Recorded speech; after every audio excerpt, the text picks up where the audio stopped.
নমস্কার বন্ধুরা, আজকের কবিতার নাম এসো হে বর্ষা। লেখক পাঠে গোপাল দাস।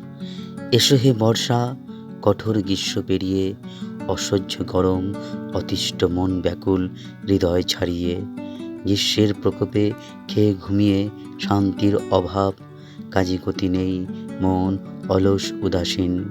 এসো হে বর্ষা, নদী নালা খাল পুকুর ডোবা জলাশয় ভরিয়ে তোলো কানায় কানায়। প্রকৃতি হয়ে উঠুক সতেজ সবুজ প্রাণোজ্জ্বল, অপরূপ সুন্দর মন মাতোয়ারা। পশু পাখি ফিরে পাক নবজীবন, সমাজের হোক কল্যাণ অগ্রগতি।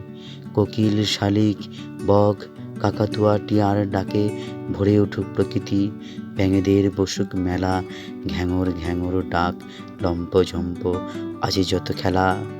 নদীনালা মাঠঘাট ভরে উঠুক জলে, ভরে উঠুক ফুলে ফলে। এসো হে বর্ষা, এই ধরাধামে শীতল করো মন, শীতল করো বিশ্বভুবন।